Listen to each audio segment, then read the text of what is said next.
Hello and welcome to episode 136 of the Ego Chall Podcast. My name is Preston Byers, and as always, I'm joined by my co-host, Justin Binkowski. And on today's episode, we finally not heard from the Los Angeles Guerrillas, but Guerrillas adjacent. So we'll get to that story that has been brewing for, it seems like, 6 months now. And we are going to be talking today about the storylines of each team and some of the players as we enter the 2025 Call of Duty League season, which is literally right. We're as close as we can really get to the beginning of the new season. And then, of course, we're back with Pick'em. We're going to give our predictions for the first week of CDL matches. But before we get to any of that, how are you doing, Bink? I'm doing all right. Back for the second time in 3 days, which is definitely a little refreshing and different change of pace there. But yeah, we got a bunch to talk about, so might as well hop right in. So let's start at the very top. What we talked about, what we've been talking about for quite a while now. The Los Angeles Guerrillas, who have been off the internet completely, it seems, for 6 months since Champs ended. And they're not back on the internet still, but Gentlemates, which we've talked at length about, seemingly and per rumors, were going to be entering the CDL this season. They have done so, but it is in partnership, it seems, with the Los Angeles Guerrillas. The new team, or the altered team, I guess, is the Los Angeles Guerrillas Mate. I have no idea. It's a LAG M8.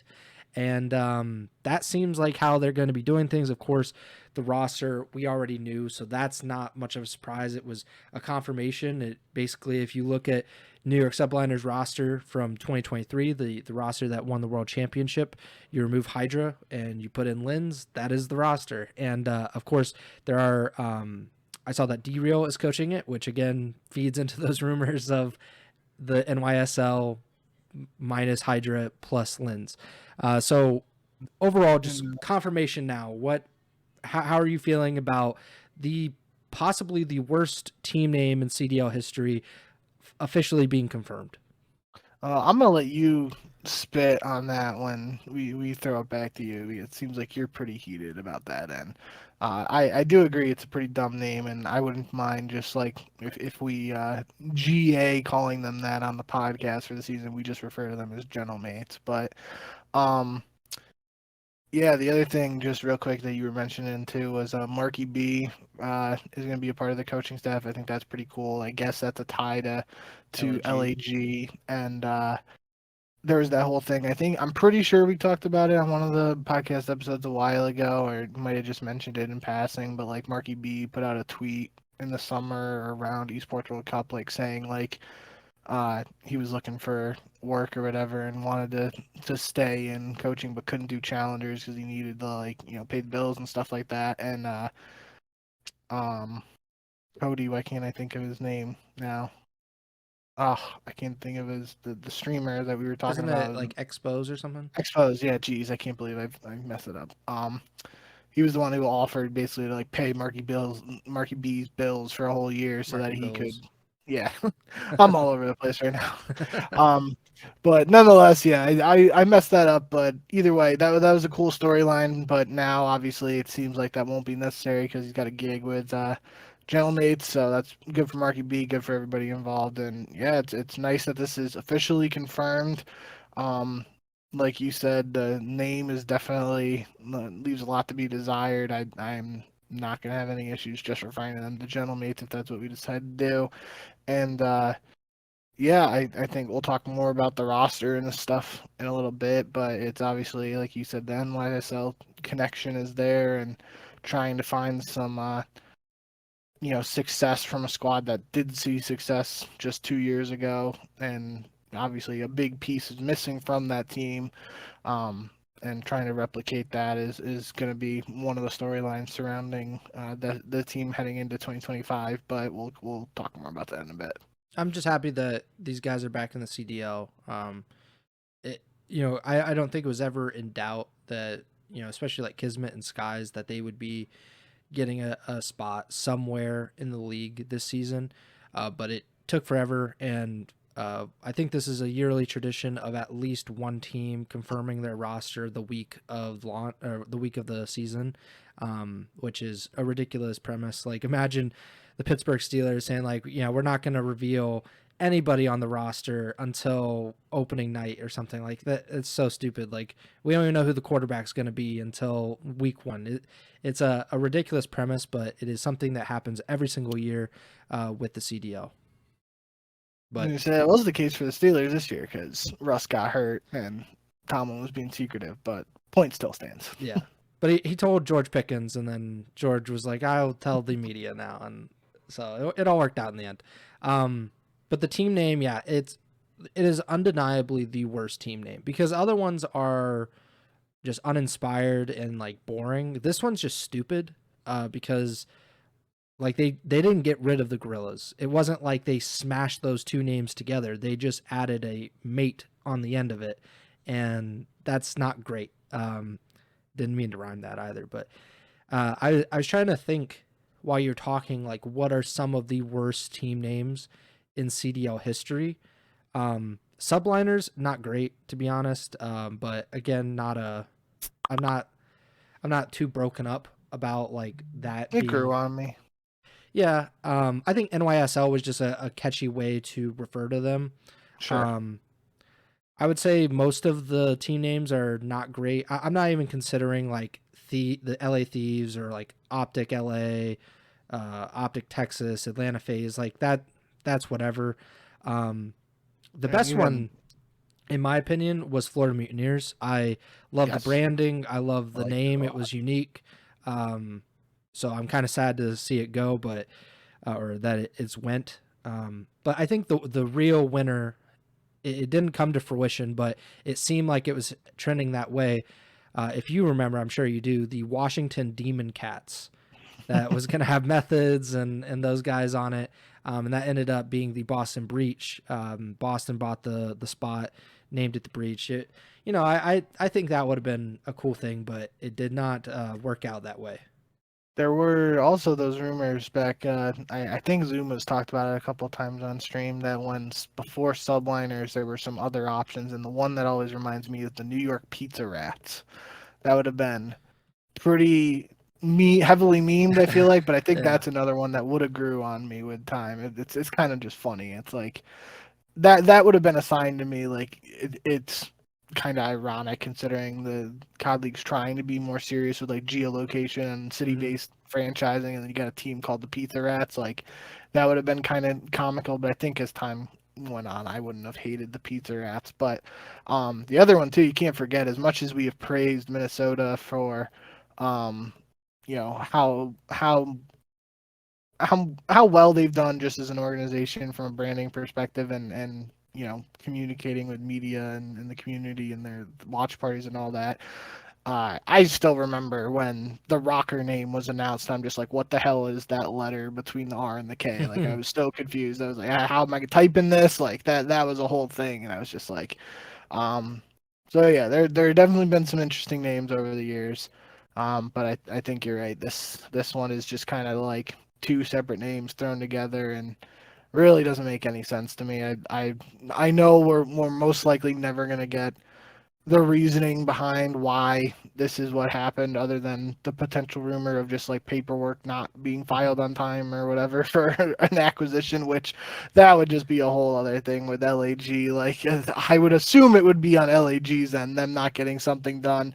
That's obviously all speculation. Not gonna throw them under the bus without knowing, but it would be par for the course for them if somehow like Gentlemates was trying to acquire the spot and LAG just like kind of sat on the offer for a little bit, because there were rumors, to be fair, of plenty of organizations being interested in LAG spot and numerous spots in the CDL. So I wouldn't be surprised if LAG was like trying a little. I mean, they've definitely spent a decent amount of money. We've talked enough about the ownership group, how much money they actually have, yada yada, all that stuff. But I wouldn't be surprised if they were trying to like leverage that Gentlemates offer or whatever the situation was and be like, hey, Team Liquid, hey, Fnatic, you guys want to come in? This is what we're being offered right now. And then they just took too long with that. And the CDL's like, yeah, screw you guys. Mhm.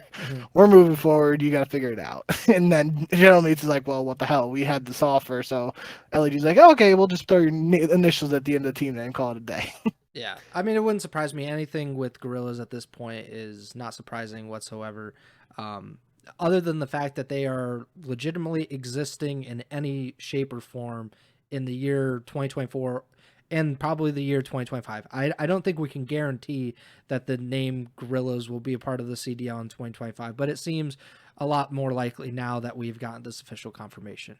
But anything can happen in the CDL, I guess, and especially when it has to do with the LA Guerrillas. But yeah, I think I'm just glad that it's happened. We actually know all of the rosters in the CDL. That's a good thing, I guess.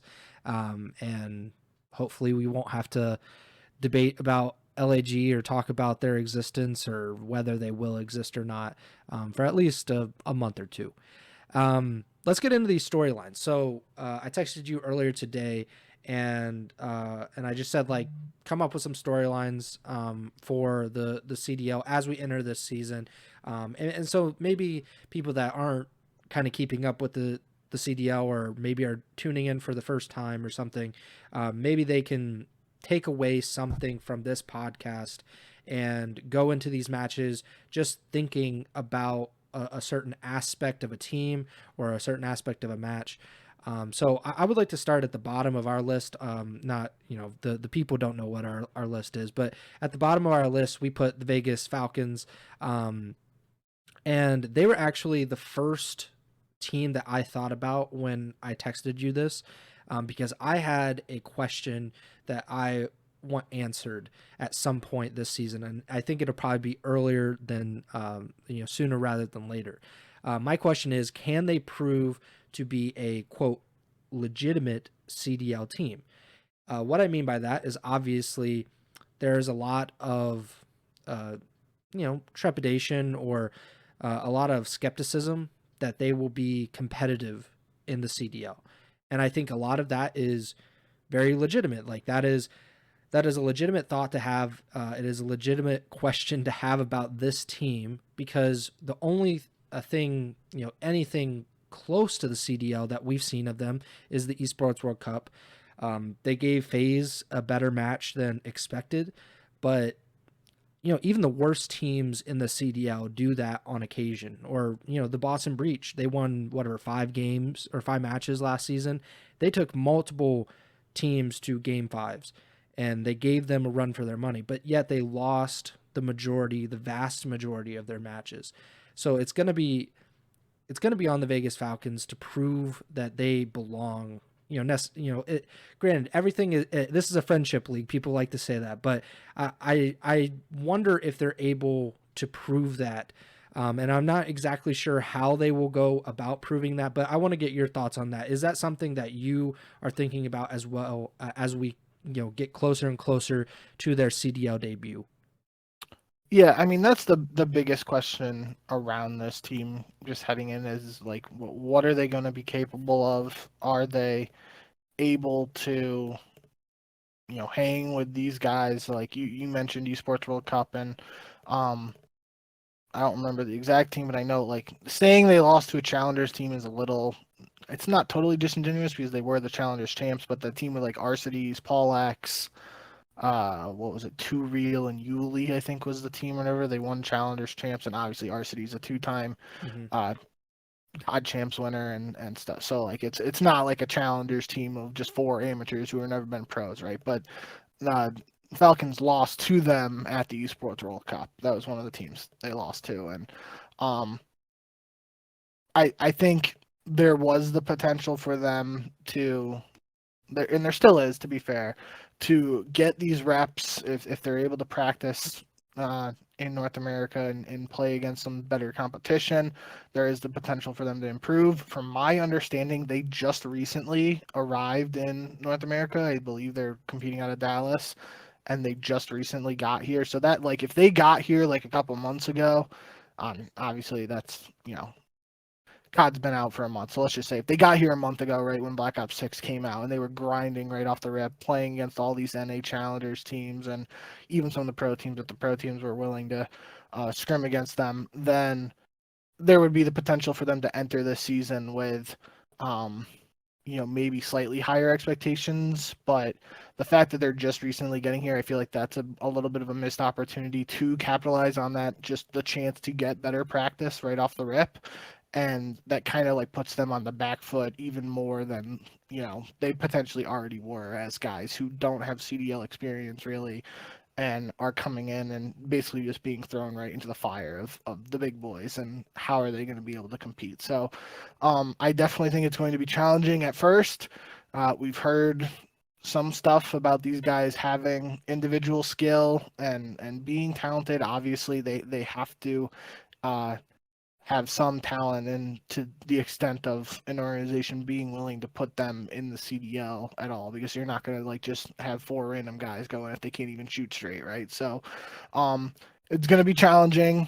There's going to be, I envision at first too, there's going to be a lot of 3-0s and tough matches. It's especially against some of the top dogs, like if they play Atlanta and Optic and LAT. I would expect them to get 3-0'd by those teams pretty convincingly. If they don't, that's I'd say it's either a sign of those top teams taking Vegas slightly, or just Vegas actually being better than expectations. But we'll cross that bridge when we get there.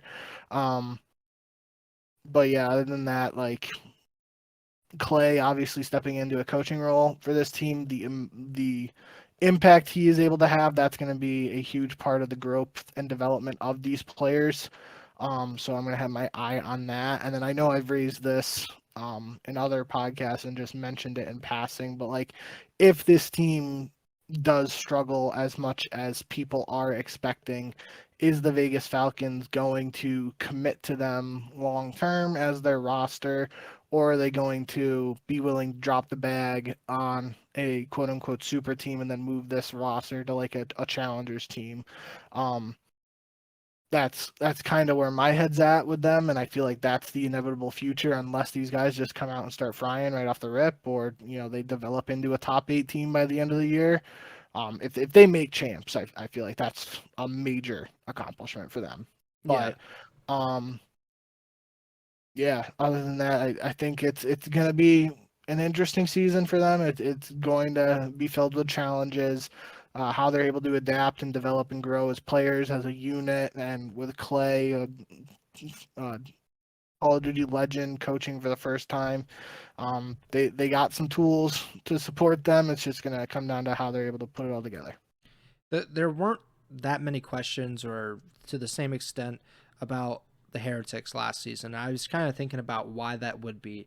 One, Heretics was a brand that was familiar to the Call of Duty space in general already, and many of those players were also not like well known, but they were known to a certain extent to Call of Duty fans. So, you had Vickle, obviously, he was the lone holdover from the Mutineers to the Heretics, but you had, a guy like Method Sick, for example, like just somebody that people knew. They had seen the Heretics, they had seen some of these guys play before, they had seen Journey before in the CDL and Challengers. So there was that aspect of it. Like the familiarity had like a big part to do with it as well.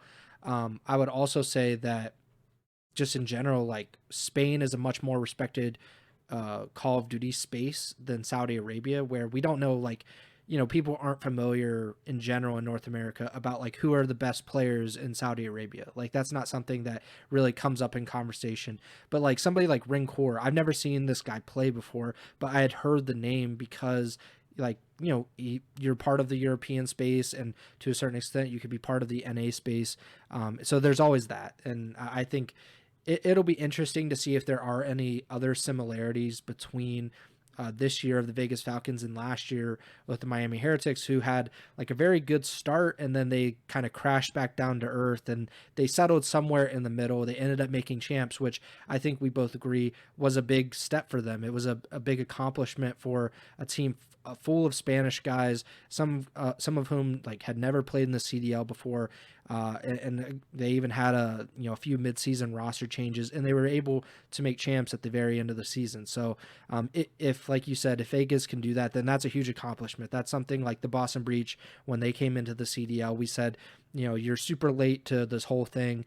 If you can just kind of put out your best roster and do the best you can, and then they ended up making champs, and I think we both credited them quite well for that. So if something happens similar with Vegas, then we're gonna tip our cap.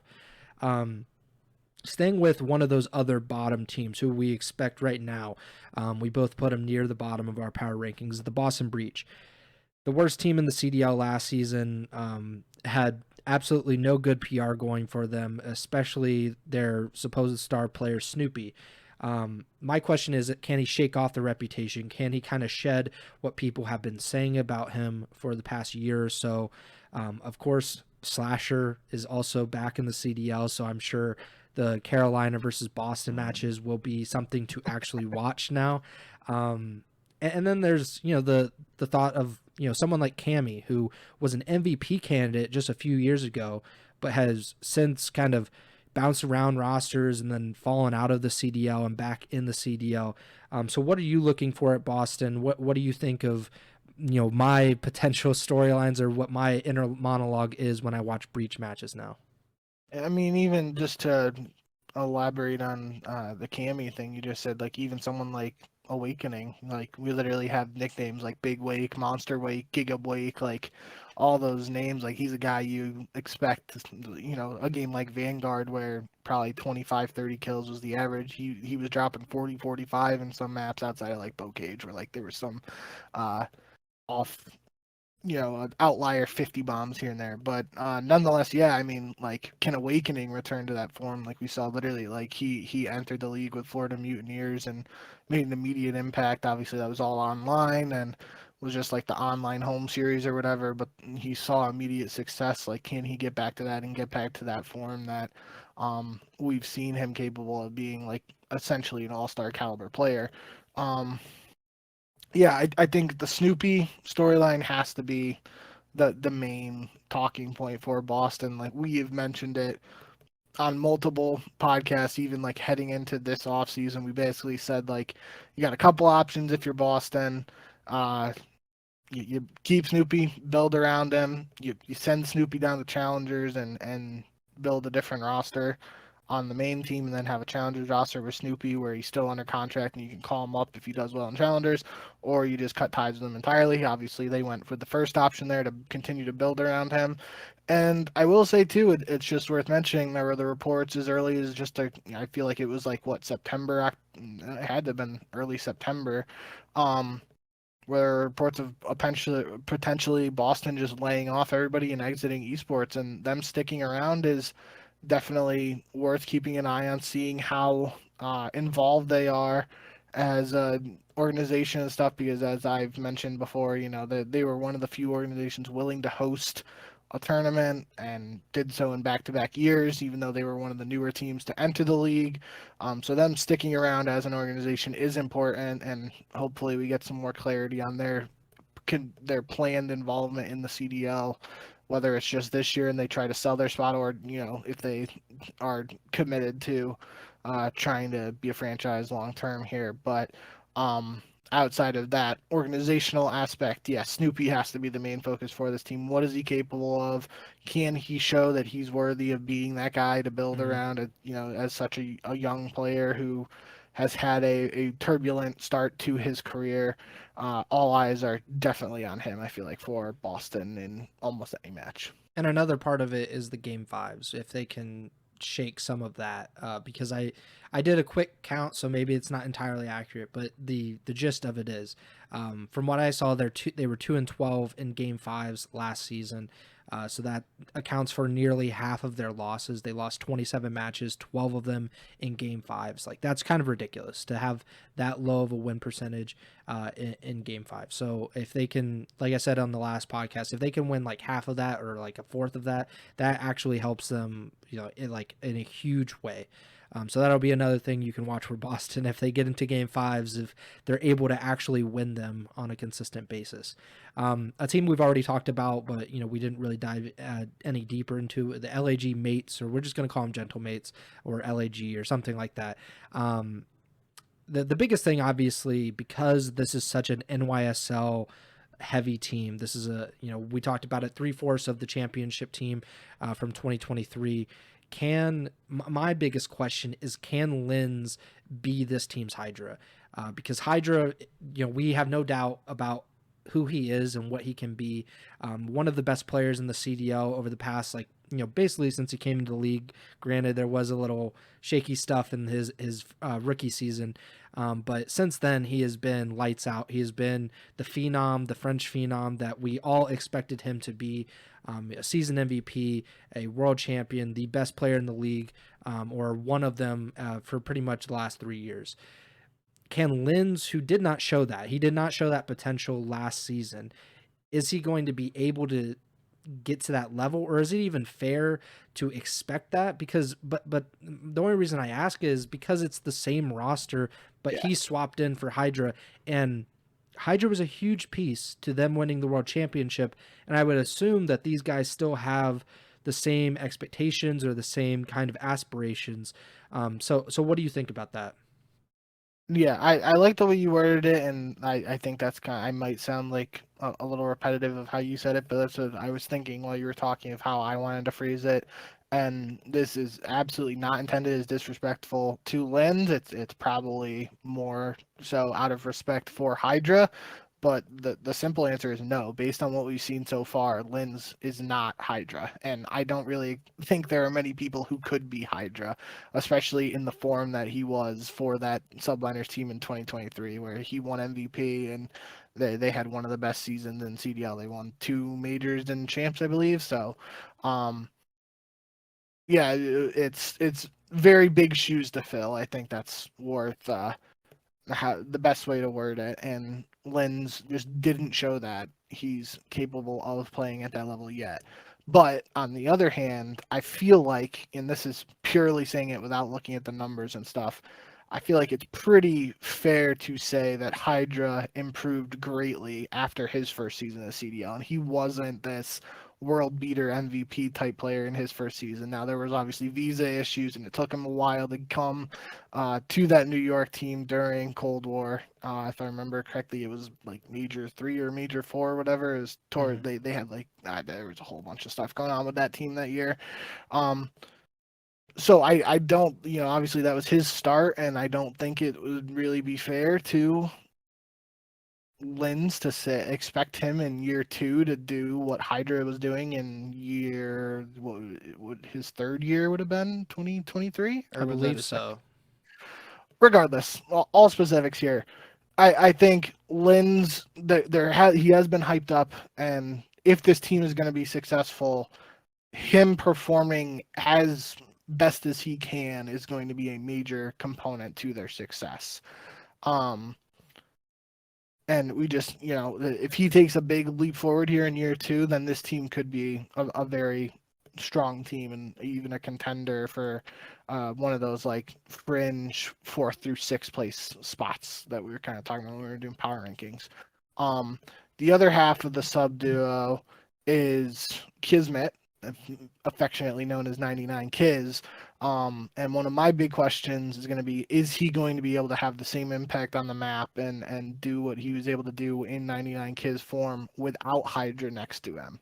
And I feel like that's, a fair question as well, because obviously you think of someone, you just think of a really strong player like Hydra, and he's obviously able to elevate those around him. And if he's out there dropping 3 pieces, it makes everybody on the team's job easier, not only just Kismet.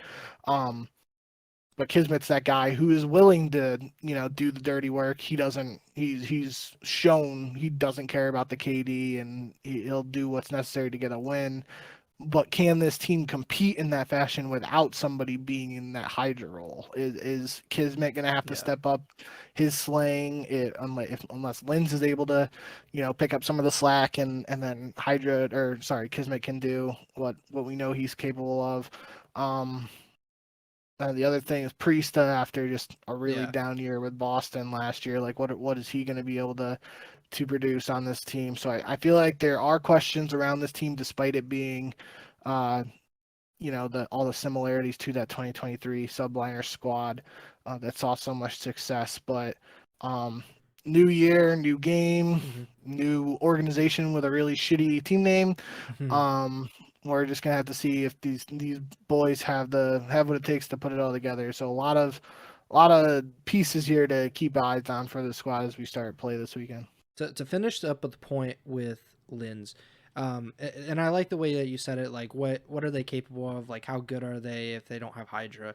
And I think the best way to think about it is the ceiling of this team. What is it without Hydra and with Linz? Because with Hydra, we know it is a world championship winning roster. We know that the absolute ceiling is the championship ceiling. I'm not even gonna say I don't think that it, you know, I don't think it is with Linz. I don't think that's their ceiling. But if he makes a step forward, like you said, there's a chance that he makes that step forward. Can it be a championship ceiling for them again? So that's another part of it is what is the ceiling for LAG as they go into this season with Linz, and it really matters what is Lin's personal ceiling. That kind of will determine where they go this season. And you talked about Priesta. I think we should just lump in a lot of these players together because we're about to talk about Carolina and their team is kind of filled with the same type of players. So Priesta, a world champion in his own right, definitely, he's been on some of the top teams in the CDL. He was on that inaugural Atlanta FaZe roster. He was on the 100 Thieves roster before they went to the CDL that got to the Champs Grand Finals. So he's been a great player for a long time. But he, along with guys like Slasher, TJ, and Vivid, and then there are a few others across the CDL. I think of them as kind of like the last chance you of the CDL, and that they are on teams now where it might be their last chance to prove that they are CDL caliber players still. And that's not necessarily fair to all of those players, I'm sure, because if you're on a bad team or if you have bad teammates like Slasher was alleging of Snoopy last season, like you're kind of being set up for failure in a way. But there are only so many CDL teams. If we don't have expansion, we only have 12 teams. And there aren't many teams that are willing to bring back players that they already dropped or already got rid of because they didn't think that they could, to harp back on the ceiling comment, but to kind of raise their ceiling. And if they don't believe that guys like Slasher or Priesta or TJ or Vivid or a guy like Paul X, who is now back in the CDL, if they don't believe that they can raise their ceiling, then there might not be another team for them to go to next season. So what do you think of those players? What do you think of this potentially being the last chance? Something that we had talked about with a player like Clayster last season, granted, different situation as he was the oldest player in the CDL, but it did feel like you're kind of running out of teams at a certain point, and there might not be the next team to get you.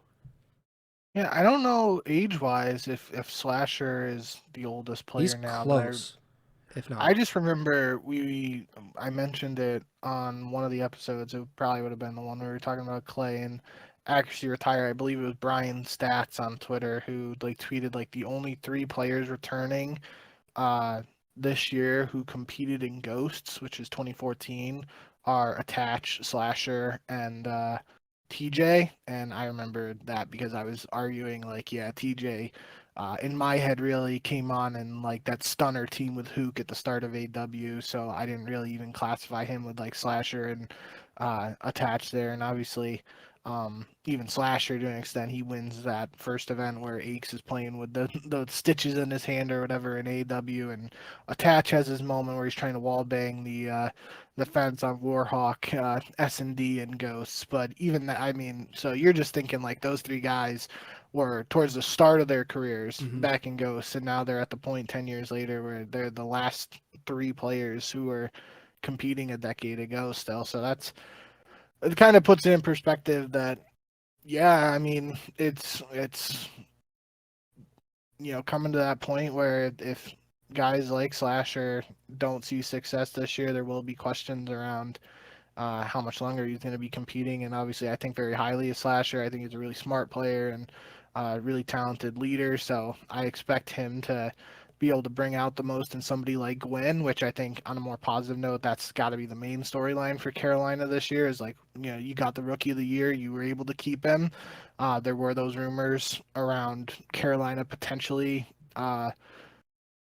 moving on from the CDL, or entertaining offers from other organizations that were interested. And I brought up the point, like, Gwen is obviously if an organization is looking to come in, having the reigning rookie of the year has got to be an interesting or an attractive selling point for Carolina.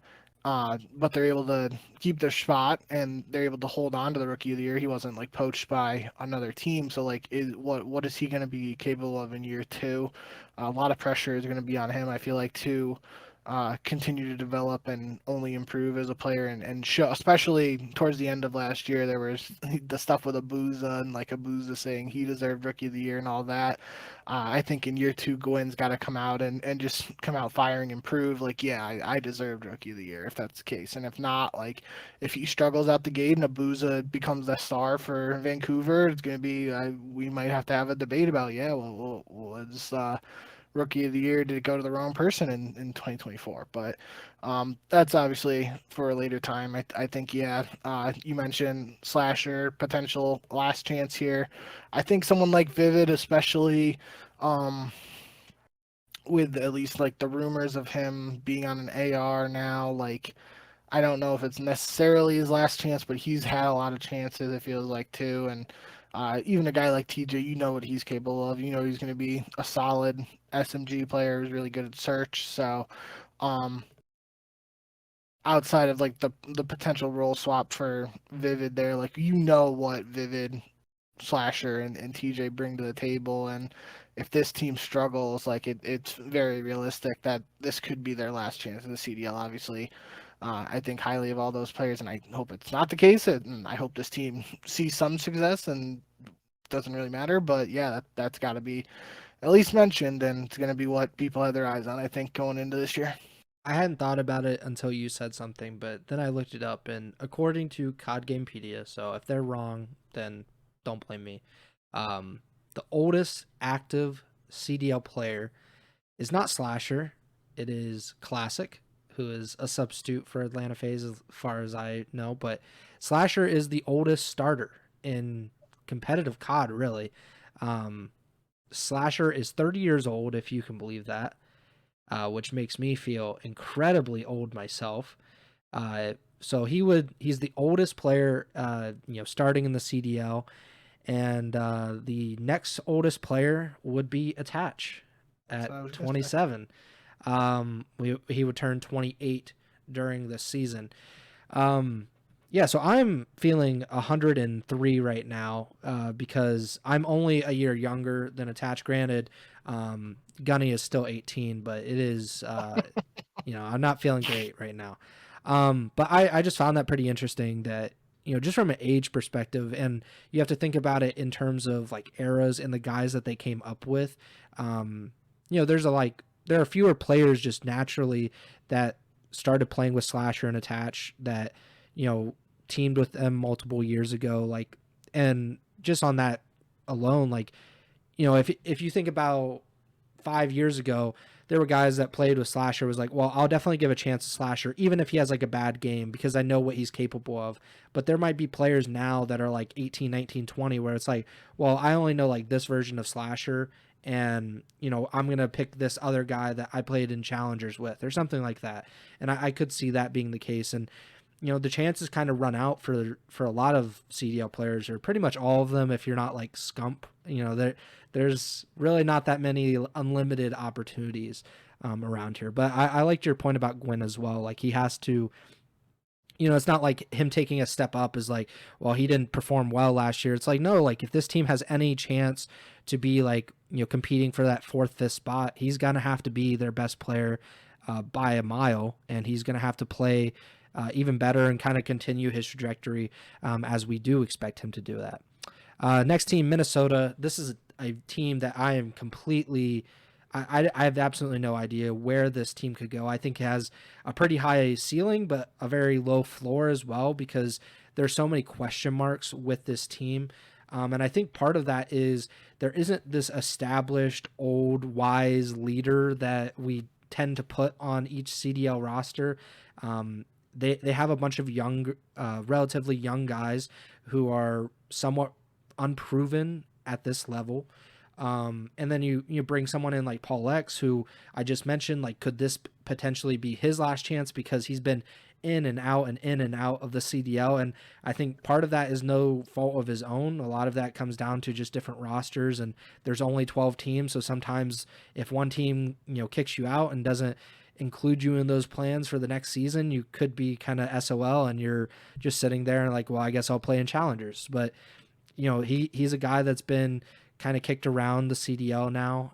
Then there's Gio, someone like JCap saying he plays selfishly there. So there's so many questions. What stands out to you? What are some of the big questions that you have about this team as well? Yeah, I'm gonna try to not yap as much as I have been about some of these teams, because we could we're breeze already through a few of these teams pretty easily. But for Minnesota, you think you bring up a good point there for the leadership. I think that's going to have to fall on Looney and what Looney's capable of as a coach. Obviously, think very highly of him when he was a player, and just his mind for Call of Duty in general. So if he's able to pass some of his wisdom down to these guys, that could help like fill the void there that's left by like not having a quote unquote in-game leader, or whatever you want to say for a veteran presence there. Yeah, definitely think it's worth mentioning the multiple chances there for Paul X. It feels like every time though it's been like a sort of like like thrown into the fire situation. It's never been like him starting the season in the CDL as far as I remember. It's always been like a mid-season pickup sort of deal. So like he's getting a shot here now, and to start right off the rip, and he's got to try and prove that he's worth it, or worthy of it, however you want to phrase it. And yeah, the questions around Gio, like I've said on the podcast now, I was impressed by him last year, and obviously if guys like JCap have their doubts and stuff, that's got to raise a flag for me, and just in the sense of like maybe I gotta, think a little bit harder about his impact on the map, and what he's actually doing out there. But yeah, the consistency of Gio and Nero is going to be something I'm going to look at for this team, because I've said before, I think both those guys have like star potential and can be strong slayers in this league. But can they do it on a consistent basis? And if a team like Minnesota is going to have success this year, I feel like it's going to fall on the shoulders of those two guys, and how consistently they're able to play well. These next two teams, I think we can kind of tie them together, because they are kind of, in the same position where they're in the middle of the pack, and it's going to be up to them to see if they can break out of that 6, 7, 8 kind of slog that everybody seems to be in. Miami and Vancouver both have, young rosters, kind of unproven rosters. They both made it to champs last year, but not necessarily like, that nobody really jumped out and said, oh, okay, like this is definitely a player, or this isn't a team that can take the next step into a championship team. They seem like they're in the middle of the pack. What are you looking at for these two teams in particular, the Heretics and the Surge? Yeah, I think it's it's a little tougher for Miami because we don't actually know what their starting roster is. I think we're assuming it's going to be Metals, Lucky, Real, and Rancor, but I don't know if it's officially been announced or anything similar to the 5-man roster Miami had last year, and all that we've talked about on the podcast enough now. But yeah, for Miami, for me, it's definitely all eyes on Real. I feel like he was the X factor for them at the end of last year once he got the visa situation sorted and he came over and the lineup. And when he first entered the lineup, it wasn't smooth sailing. They had a little bit of a rocky start with him, but then he definitely, I feel like as the year progressed and by the time the year actually ended, he was the X factor, and they just got better as he played more with these guys. So year two for him, all eyes on him to see if he's able to build off of that, and how his strong finish to rookie campaign there. And then on a similar note for Vancouver Surge, I'm not going to say Seattle. 04 and Abuza. This is technically 04's first full year in the CDL, because he was a midseason acquisition for the surge last year, and Abuza, they're the guys who are being held over from the team last year. They got to prove they were worthy of being built around, and if this team is going to have success, it's going to fall largely on Abuza's shoulders, I feel like, but definitely 04 to some extent as well. Just guys like Hicksy and Nasty, they've been more role players on previous teams, and obviously if they're able to elevate their gameplay and show star potential, then that could just be a whole other element to the Vancouver squad. But I feel like, at least on paper, heading into the year, all eyes are on Abuza in 04, but especially Abuza, sort of like I was saying there with Gwynn and Carolina, like on the other hand of the Gwynn narrative, proving he deserved Rookie of the Year, Abuza's got to go out and try and prove that he deserved it. And there might be some Twitter fingers going on after Carolina and Vancouver matches this year. That'll be fun to see. Yeah, and I would say with Vancouver in particular, Abuza was not seen as like the star player going into last season. I think a lot of people were just like, okay, how is Illy gonna do? And then to a certain extent, like, how is Hook gonna look? And like, can he kind of turn back the clock or whatever? But I think like, what you were saying, kind of Abuza and 04 are seen as the guys now, Yep. and that's not the position that they were put in last season. So very interested to see that. And Real, I'm just excited to kind of see him get a full season under him and get like a full slate. Like he was kind of stop start, and I think that kind of hurt him. But he looked really good last year. And I will say too, I think it's only fair to we're saying like Real and Abuza, or sorry, Real and 04 didn't have full years. To be fair to Abuza, he came in starting the year as like Mhm. a sub and Yeah, a he's playing flex or out of whatever. role. Weird situation there. And then once he got hands on that full AR role, that's when he really took off. So this will technically be his first full year as a full-time main AR, and that's the role we expect to see him in going forward. So that'll be interesting. A team that I think we're both excited but also just curious about is Cloud9 New York. Obviously, the former New York Subliners. This is a completely new and revamped roster, a new coaching staff as well.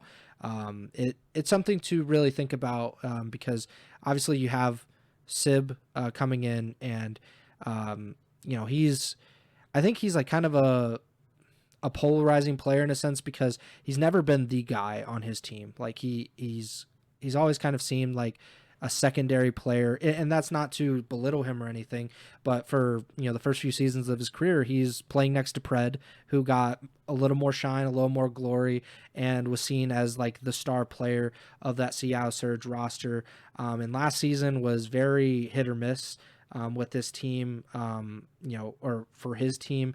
What do you think about him kind of becoming the guy for this team, or hopefully for C9's sake, him becoming the guy that maybe Hydra was last year for the Subliners?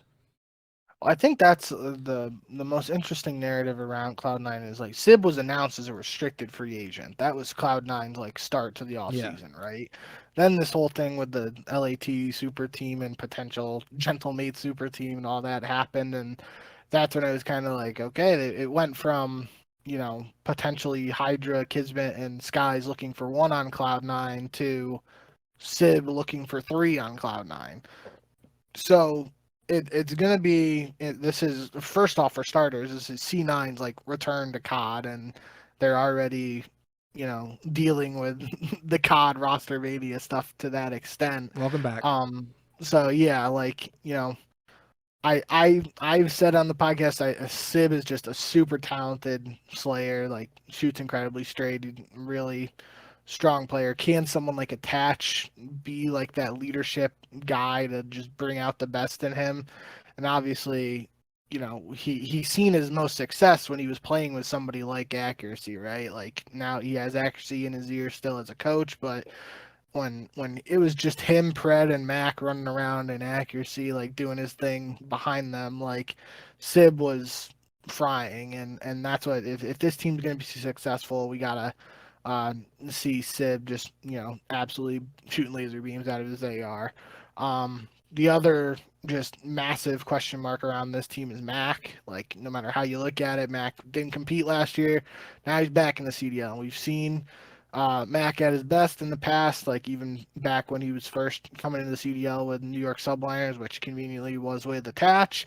So he has, and I think Accuracy was on that team too. So he has experience with, and obviously he played with Accuracy on Seattle and Sib. So he's got experience with those guys. The wild card there too. Not to the same degree as Mac, who is a wild card in the sense of just didn't compete last year, but Kremp, like coming into this situation after a year with LAT, where he kind of, the just LAT as a team, I don't think struggles is the right word, but they were very up and down Hmm. for most of the year, and then they really hit their stride towards the end of the year. So is Kremp able to build off his success at Champs and EWC and be a major player here for the C9? A lot of interesting components to the C9 roster. It's a team I expect to be one of those like quote unquote challengers for like the fourth, fifth spots in the league. Um, but yeah, there's going to be a lot of different elements at play that could factor into how much success the squad sees. Yeah, it's a weird roster, because like you mentioned, there are so many question marks about pretty much each of these four players, and then the coaching staff on top of that. But I'm really excited to see how they'll do and whether they can kind of, maybe not replicate the success that the subliners had, because I think that's probably a lofty goal that's a little too far out right now, but definitely get some of the success that they had. Next team is Toronto, and they're kind of in the same boat, like not a completely different roster, but the changes to the roster is about as big as you can make without changing the whole team. The fact that Scrap is not there, that's a huge change, and it kind of lends itself to what you think about Insight and Kleenex. Obviously, you're a big Kleenex guy. Like that's your guy. That's who you're riding and dying with. But it's gonna be on him and Insight to kind of take a step up. And that's again not a slight on them, because they have both been incredible players. They're a very big reason why the Ultra have been championship contenders for the last several years. But without Scrap there, it's going to be incumbent upon them to be the guys now. And then there's, half the team is Beans and Joe Deceives, two guys that have, relatively small resumes, especially at the top level. They haven't played in as big of matches as Insight and Kleenex have on a consistent basis. So what are you looking at specifically with Toronto? What is kind of bugging you, or obviously, give us your thoughts on Kleenex kind of shifting into maybe a new, more expanded role with this version of the Ultra? Yeah, I feel like just a similar note to what we were mentioning with Sib and Cloud9, like at the start of the offseason, Insight announced he was a restricted free agent. And this is something historically we've seen from Toronto as an organization. They've been willing to let their players explore opportunities in the offseason. And I think even Insight did it the year before. And then he obviously ends up coming back, same as he does this year. And we learned through Scrap on like the 100 Thieves LAT podcast or whatever it was, where he was talking about the new team forming, that it was basically like Toronto saying, yeah, the team that we had this year just isn't going to be able to stay together for this next season, and we're going to have to make changes. And that's when those guys knew like they had to start exploring stuff. And just Insight was the one who publicly tweeted like restricted free agent. So it's not necessarily the same, but regardless, he's back. Kleenex is back. Those two guys have been the staples for Toronto since they both entered the lineup, and they're now the veterans. When obviously they first came in for Toronto, they were the young guys who brought like a spark. Like Insight came in Cold War, and I think he was the first official Rookie of the Year for the CDL. They might not have, or was Pred the? I think I Insight was. I don't think Insight was. I think Pred was. Yeah, I don't think Insight, because he came in But later than the But we first. mentioned, I Yeah. think Insight was like we were mentioning him because Toronto obviously won events in Yeah. Cold War, which was a year dominated by FaZe. Okay, yeah, I was mixing that up in my head. Nonetheless, yeah, those are the two vets now on this team. They got guys like Joe Deceives and Beans who both had opportunities in the CDL. I don't think either of them have had a full season in the CDL though, because even like Joe Deceives, he started last year on LATs Yeah, and I he don't got think so. benched, and then he got brought back in. Um, and then obviously with LAG, he came in after like the first or second major of the Vanguard season. So, um, Yeah, I think kind of similar situation with the Lens and Hydra comparison here. Um, but like Beans trying to fill the shoes for Scrappy, it's going to be incredibly hard for anybody to fill the shoes of Scrap just because he's been such a dominant player and literally one of the best ARs and MVP candidate. So it's hard for anybody. But what is Beans able to do? Is he able to bring consistent slaying to this squad and be, as close to uh, Scrappy level performances as possible? If he's able to do that, then this team is gonna, you know, look pretty good, but I think that's a tough task for any player.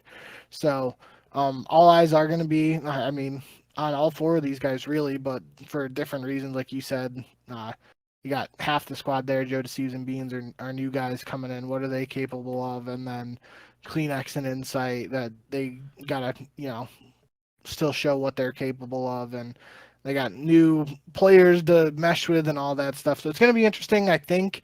I was trying to look it up here. Breaking Point put out their coaches poll yesterday. And they had Toronto fourth in the Yeah, poll. and I'm not gonna. That's where I had them in the power rankings when we did our power rankings on Monday. So that made me feel a little better about placing Did them not there. make me feel better. So I think that's a good sign for what this squad's potential to be, and I think that's a fair assessment of where they should be at the end of the year, like in that 4 through 6 spot, competing with the top three, quote unquote. Anything worse than that is like just not what you're looking for. So, I guess a lot of questions for a Toronto squad that probably in the past there weren't as many questions, but I don't think, especially with that coaches poll, I feel a little bit better about them potentially being a strong team at the start of the year. Yeah, so one more point on this real quick. So like you said, or like we said, fourth place in the coaches poll behind the big three of Optic, Atlanta, LAT. That's not a surprise that those three are the top three. But I think there is some kind of, uh, you know, I don't know, curiosity about who will be the team to step up into that fourth place. If Toronto is able to do that, great. If not, if they are not playing up to standard, maybe they're, as they get through the major, they finish like top six, top eight. My thought goes to something that you kind of mentioned was Insight announced that he was restricted free agent at the beginning of the offseason. He ends up coming back. But the Toronto Ultra CEO had said that being financially kind of not solvent, is not the word, but basically like being more financially responsible with this roster and the organization as a whole was a point of focus, and that they weren't going to compete with some of the outlandish or some of the inflated salaries that were going around and the buyout numbers and all of that. So if the Ultra are disappointing to whatever extent that means, what about Insight and Kleenex being sold? What if they're traded? What if they're bought out by another team? Like, I think that is a real possibility. Granted, if Toronto is the fourth best team, then that feels like they would be kind of foolish to do that. But I think there is reason to believe that that could happen, because if you look at someone like, or a team like Seattle, or previously Seattle, but when they had the opportunity to sell him at his highest price, and that was whatever $500,000-$700,000 to Optic, a team that he eventually ended up with like 7 months later. Toronto might not want to be in that same kind of situation where they know that they're going to lose Insight and Kleenex, or Insight and Kleenex are going to sign with another team in the offseason, let's say, and they want to kind of get out while the going is good so they can get some money back. What do you think about that?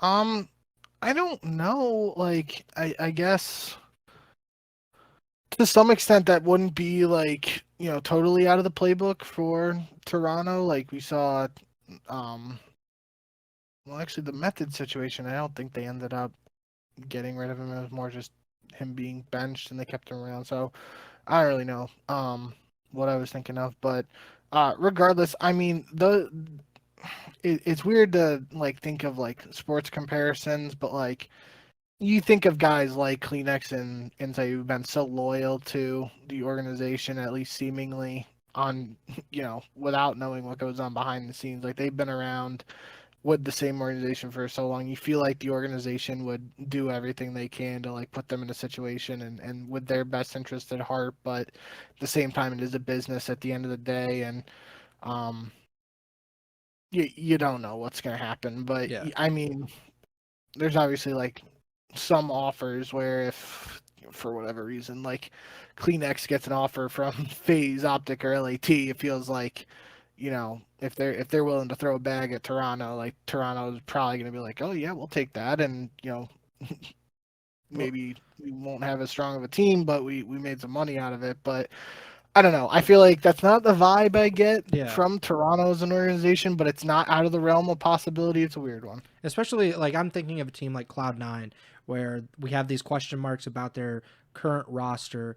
And maybe things aren't working out. Maybe Mac isn't performing up to standard, or whatever the case may be. And then you see Insight and Kleenex. They're kind of on a middle of the pack Toronto team that really doesn't seem like they can compete for a championship. Then what does Toronto do? What does Cloud9 do? They did, I would imagine get quite a bit of money for Hydra going to LAT. So I'm just kind of spitballing here. Obviously, if Toronto is performing up to what the coaches think at this current point in time, then it won't matter because it would, they're Yeah. not going to sell off a team that's fourth place and potentially could go even higher at a major as we saw last season. Yep. Then we get to the top three, of course, LAT, Atlanta, and Optic. I think the team that everyone is excited about is the new team that's LAT. They bring in this super team. Like it's undeniable that this is one of the greatest on paper Call of Duty rosters of all time. They put two MVP candidates together in Scrap and Hydra. They bring in Envoy, bring back Envoy from Toronto, bring him back to LAT where he won a world championship. And then they add that to Ghosty, who we both believed was like on the cusp of being an all-star last season, being one of the best AR players in the entire CDL, despite, like you mentioned earlier, LAT was up and down. They were going through a roller coaster for most of that season. So where are you looking? What are you looking at with LAT in particular? What are you thinking about as they go into what they hope will be another championship season? Yeah, I mean that's just like the question. I feel obviously there was the early season lands where they won the Kason tournament, I believe, at the start of this Mm-hmm. season, and um, so it's really just like how good is this team going to be, and are they able to live up to those lofty expectations? Like we've already heard like Nade Shot saying on stream he took a pay cut to make this roster happen. Like a lot of shit went into this team putting it together, and if they aren't successful, then that's like just like what the heck's going on here. So um it's almost like a just like how good are they actually going to be question, not like a what are they capable of or anything like that. Like it is championship or bust for this team basically, and championships are expected at the end of the day. How many will they deliver, I guess, is the question you can ask. I guess in terms of a little bit more specific, I just think we kind of mentioned it on Monday. We were talking about Envoy and just statistically underperforming last year. Like, what is he capable of this year? Is he going to have a bounce back season statistically? The dynamic between Hydra and Scrap, like we've talked about it on some of these other teams, like there's only so many kills on the map. Is like them being on the same team going to affect their numbers? Will they actually care about that if they're winning? But if they're losing, is that going to be something like it's like, oh, I got less kills, yada yada, going to be some bickering there? I don't know. And then for me, Ghosty, the X Factor, I mentioned it when we talked about this roster actually coming together. We have seen him in both roles now. We've seen him be on that Optic team where he was coming from Challengers, dropping 1.4 KD. He slid into that Optic team MW2. Wow, I don't know why I was having a tough time with that. Slid into the Optic team there when he got his start in the CDL, and he wasn't dropping the 1.4 because that's just not what they needed. They Nope. needed somebody to fill in the gaps and do the dirty work. But then this past year on LAT, we see him be the superstar ghosty who's capable of dropping a 1.3 KD or higher. So now, kind of expecting him to fill in the role on this team now, where he's playing with two world champions, and two MVP uh, caliber players, and he's not going to be the guy expected to drop a 1.3. But if he's still able to do that and still able to show the superstar potential while filling the gaps for this squad, the sky's the limit for this team, really. Yeah, and I think that's the most interesting thing is just how toxic a championship or bust team can be, and not like necessarily the players, but the environment around them, the expectation that okay, like you won a few majors, that's cute, go win champs, and that's incredibly hard. That's very difficult. Look at how I guess the scene and maybe we have viewed Atlanta FaZe's season the last few years. You know, since they won the world championship in what was that 21, and they completely dominated that season, and then they kind of silver surfed through 22, and we were like, what's wrong with FaZe? But they were the number one team in the regular season. They were always a championship contender. And then last season, them getting, I think, whatever, sixth place at champs is like, oh my God, what is wrong? Like, this is the worst thing that can possibly happen. And they still got the number one seed at champs. It was just they did not perform when they needed to perform. And that's really tough on some teams. So I'll be very interested to see how LAT with this new team. These guys haven't played together. Obviously, Envoy and Scrap have, but most of this team has not played together, and I think that'll be really interesting. Talking about more win or bust teams, you have to think about FaZe. This is a team that, like I just mentioned, underperformed at champs last season. I think it was the first time they hadn't made grand finals, or no, they hadn't made it into the top 3 of champs since the CDL started. But they've been the number one seed heading into champs every season in the CDL's existence. They've won 3 out of 5 MVPs. They are some of the, we talked about it last year before champs. If they won another title, is this the greatest trio of all time? Is this the greatest duo of all time? Those are the kind of conversations that they're in. So what are you looking at with FaZe as we get into the 2025 season?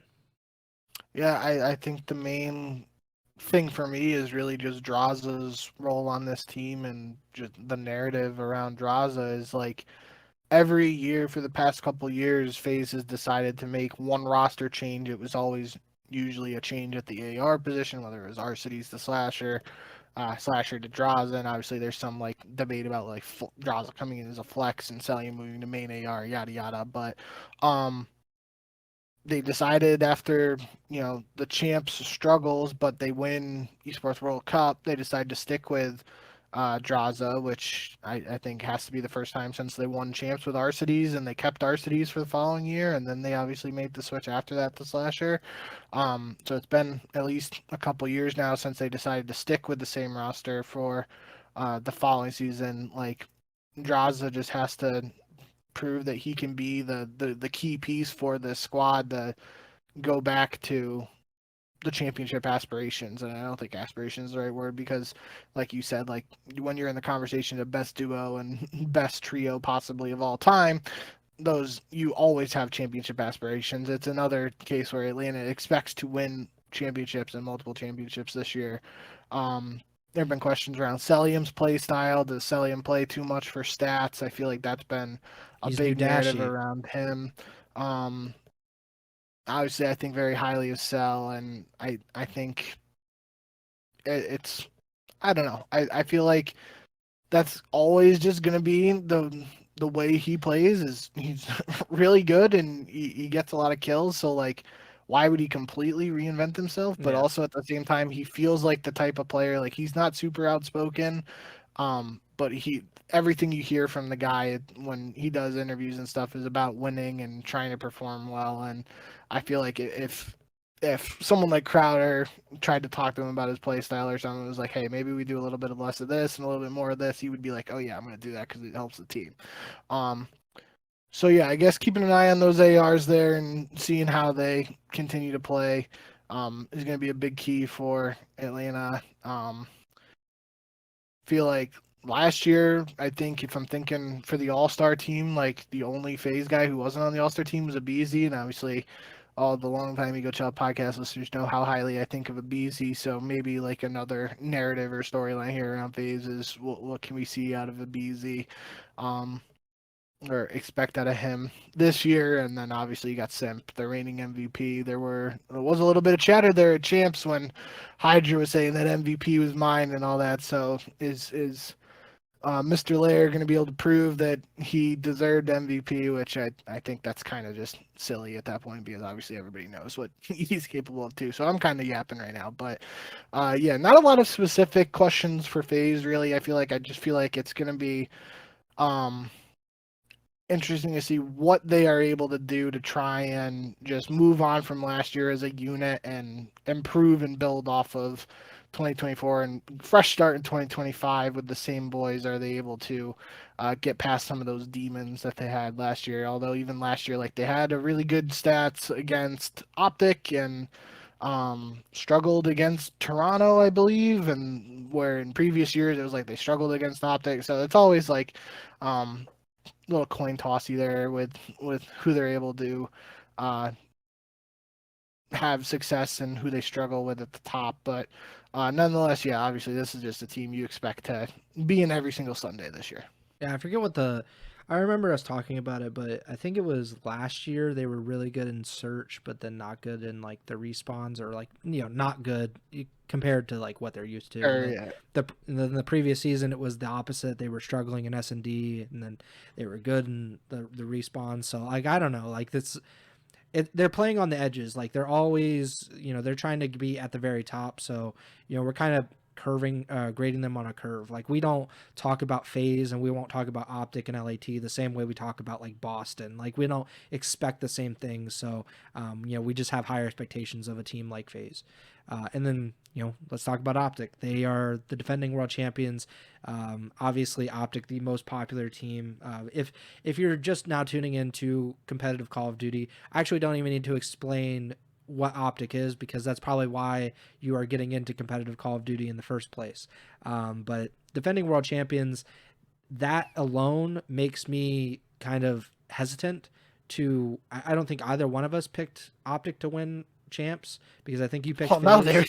they came in last at the event before James. Yeah. Yeah. They are. I was actually saying about this year, but now that I was thinking about Oh it, wow. like, yeah, they were a dumpster fire right before they went on the best run they've had and won a world championship. But Optic is hot and cold. They're hit or miss. If they have a 4-2 record, then for some Optic fans, the sky is falling, and Yep. so the expectations from their own fan base are as high as they possibly can be. But the champs hangover seems pretty real. We've seen in the past that teams that won champs, sometimes they don't always last. They sometimes make the roster change, like we saw with New York heading into last season. But also some teams are just not able to kind of keep up that same level of consistency. And with Optic, they really didn't have the same level of consistency that you would expect, especially late in the season. So I'm wondering, can they repeat? That's got to be the main thing. What do you think about this potential champs hangover for a team? And obviously, I think we have to mention no team has ever gone back to back. No actual 4-man team or the same organization has gone back to back. So what do you think? I guess that's they're chasing history here, right? Yeah. And I think this is a squad that's capable of it. They really like all four guys really talented. I mean, we even had like a whole podcast over the offseason dedicated to like ranking Kenny and Shotzi in terms of like top 10, top 15 COD players of Two-time all world time. champions. And it was really like that kind of like came out of nowhere. Like we weren't Yeah. planning on it, and it kind of just like evolved into like holy shit, like that's where these guys belong now after this run. And uh, obviously, just all four guys on the team, super talented. It's a team that, again, you expect to be every single Sunday, competing in multiple finals. Um, and it's the second year for this squad being together now. And obviously, we saw the roller coaster ride last year where they literally went from worst to first at last major and then champs. I would assume they're going to try to do whatever they can to avoid that first, that the first part of that roller coaster and just stay on, uh, you know, more towards the winning champ side of things. But for me, the other thing that probably isn't talked that much about is this is now second year of not only the squad being together, but it's Karma's second year as a coach. Obviously, he had success last year with being the coach and them getting their rings at champs, and so he's technically now Barlow or Damon 4 rings, I guess. But um, yeah, just like how is Karma able to evolve as a coach and continue to contribute to this team and have an impact? Obviously, again, he's one of the most talented COD players and one of the best Call of Duty minds in the scene. So expect him, if the team does fall flat or struggle at points in the year, expect him to correct course pretty quickly. But yeah, overall, it's just a simple, I guess, the way you kind of phrased it, like, can this team make history and be the first team to repeat and go back to back at champs? Like, that's the expectation from the Green Wall. It's them winning everything is always the expectation for the Green Wall. So, yeah, why don't we see if they can go and make history? History, legacy, that's what will kind of dominate Optic's narrative, I guess. At least, as we get closer to champs. But if you think about it, like I said, no team back to back. They would be the first. And then with Clayster's retirement, there's no longer an active 3-ring world champion in the CDL, not counting Karma, who is the coach. But Shotzi and Kenny have a chance this year if they win another world championship. They get 3 rings. Obviously, like I mentioned, FaZe has the potential for 3 rings with Simp and Abizi as well. But I mean, I'm just saying, if Kenny wins a 3rd ring, like he's close. Shotzi, he's not even a superstar, so I don't even know if we can put him in that discussion. And then, in all seriousness, if Karma and Optic were to win a world championship, he's probably the greatest coach of all time. In addition to, many people think he's the greatest player of all time, which would be an insane thing to do, just in general. It's like Faker if he retired and then was like, actually, I'm going to coach like 3 more world championship teams with T1. So maybe we'll see that, but we have a long season to go. Any of the other stuff that you want to talk about before we hop into the pick'em? I just thought it was interesting and worth at least just highlighting. You Mm-hmm. mentioned like the new minors coming into this year. We kind of talked about it when it was actually the format and the schedule was first announced, and there's only 2 minors I think on the schedule right now. And we're kind of like, I is believe this so. like more of a teaser or um, what the deal is going to be. So I think that's worth mentioning, and just like what are the minors going to bring to the table? Is that going to evolve for the future of the CDL? Are they going to be a success? Like if we do these minors and people still aren't watching because it's a minor and not a LAN event, like then who really cares? But like if people are showing up to watch these events, then that's obviously going to potentially sway the CDL to try and do more of them. So, interesting little tidbit there with the new wrinkle in the format, I guess you should say. Um, Also, I guess just throwing it out there too, we're visiting some new areas for the CDL for lands this year. We're finally going back over to Europe with I think Madrid is the first event. It was reported as Barcelona and it's in Madrid, or vice versa. I can't remember. Um, I think that's right. we got a Florida event for Major 3. There's the rumor of a potential Chicago event for Major 4, but Major 4's location wasn't confirmed.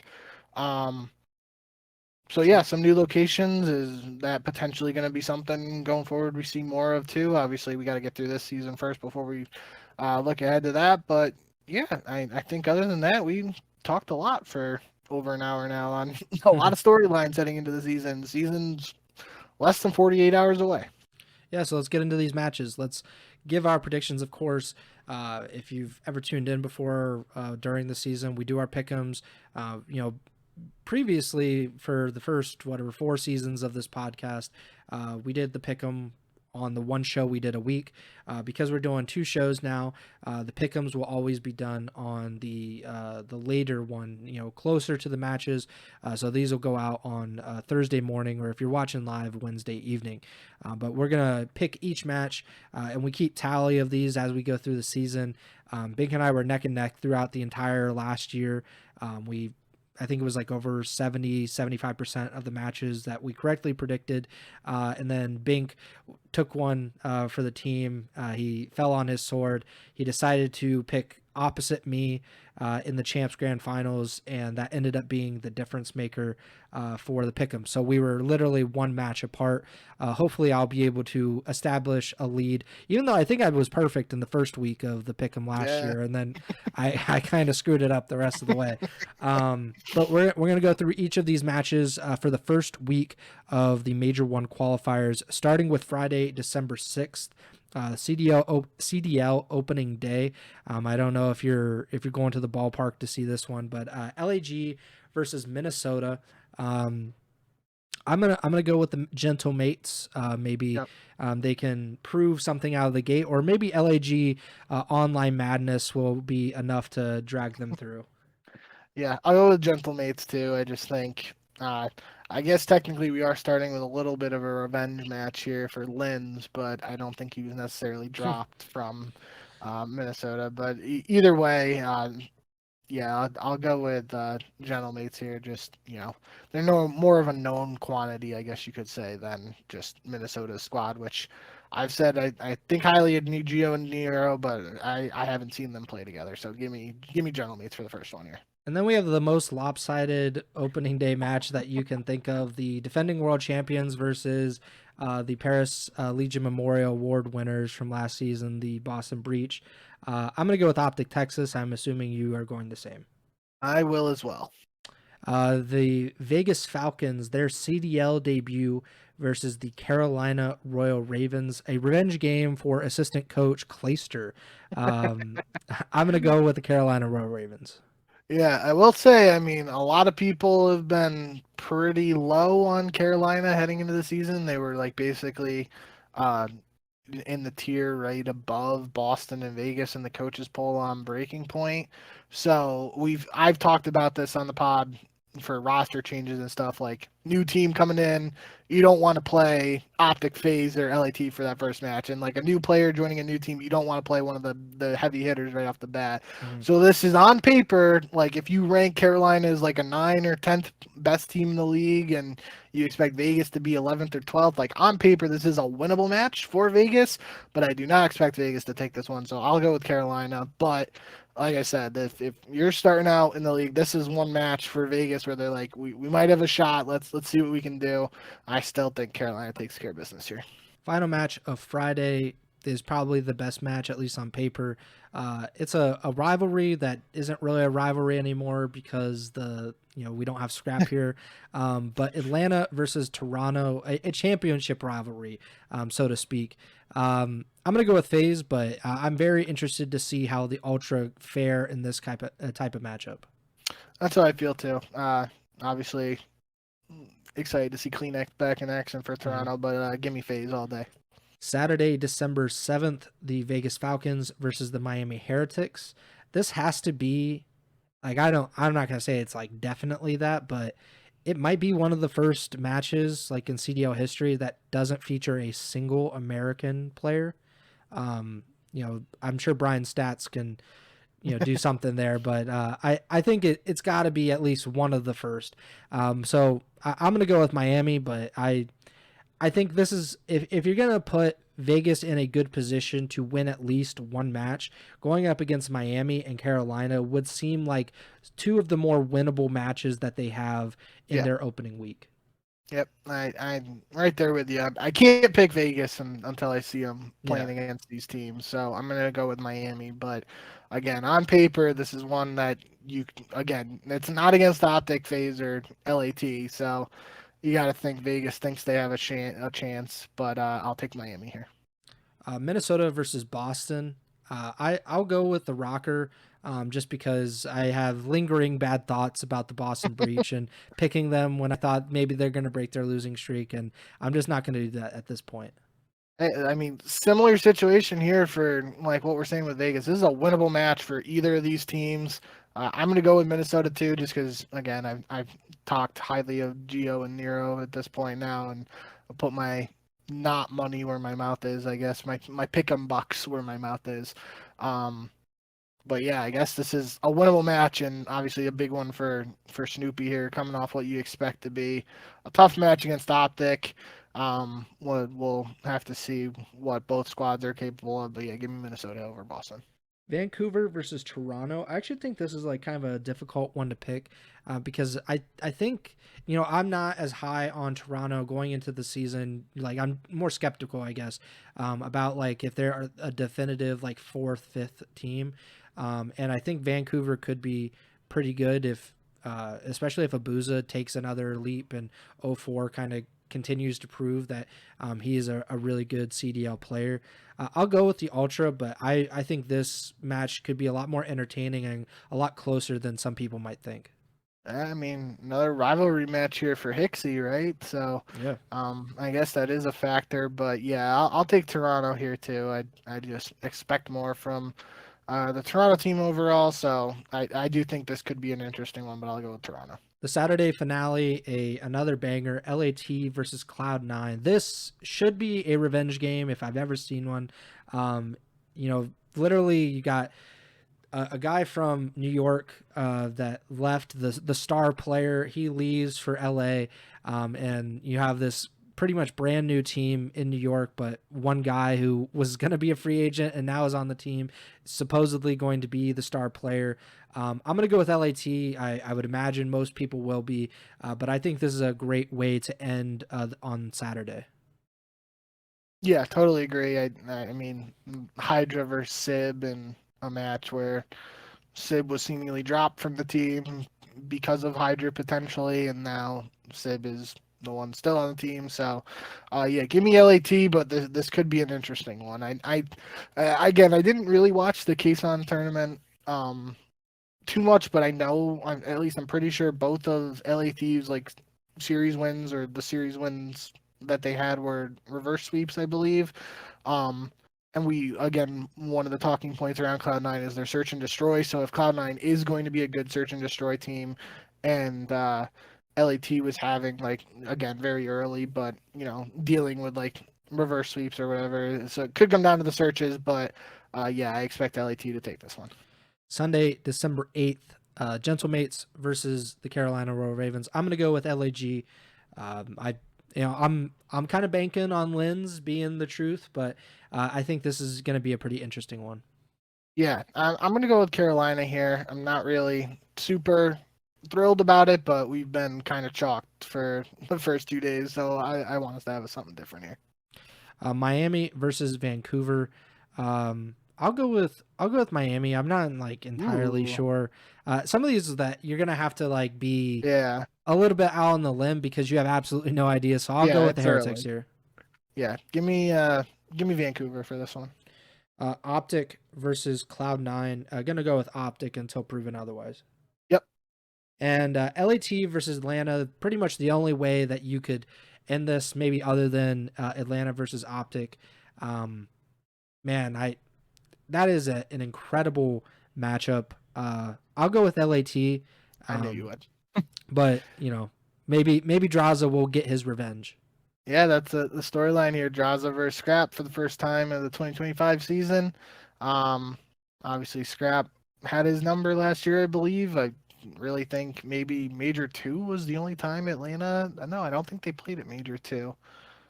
I know Toronto beat FaZe in the grand finals of Major 1 and obviously at Champs, and then there were a bunch of online matches I feel like Toronto won. But yeah, either way, I think it's safe to say Scrap had Draza's number last year, so will be interesting to see how it plays out this year. Two teams we expect to be competing in every Sunday, compete for all the titles. You picked LAT to win Champs this year. I picked FaZe to win Champs, so we're going with our Champs prediction winners for the first showdown. And that does it for the Pick'em. Last season, just to give you specifics, you were 169 and 85. I was 170 and 84. So hopefully we can be even a little bit better this season. But we really appreciate you guys tuning in. If you're watching or listening, I saw somebody comment on the YouTube, our latest YouTube video, and we always appreciate any feedback or any positivity. I mean, I guess we don't really care about the negativity necessarily, but if it's constructive criticism, if you have feedback, if you would like to see more of stuff, if you liked a certain segment or anything, please let us know so we can continue to do more of it or change as necessary. But nonetheless, we appreciate anybody that is currently supporting us. And as we go through the CDL season, I'm sure we'll gain some people. We might lose some people in the wreckage, but we will always remember them for who they are. But yeah, that about does it. Subscribe, like, follow the podcast feed wherever you're listening or watching on. As I just said, we're on YouTube, so go subscribe. We're at 151 subscribers, I think now, 152 according to Justin Binkowski. And if you want to listen on Apple Podcasts or Spotify or Amazon Music, we're there as well. You can follow us on Twitter at jbink with 2Ks, at Pres Byers, podcasters at Ego Chall Podcast. You can also follow us on Twitch, twitch.tv/Ego Chall Podcast, and watch the podcast live on Twitch. It's live on YouTube as well. So you can do any of that. You can do nothing. I'm not your mom. I don't control you, but we appreciate you the same.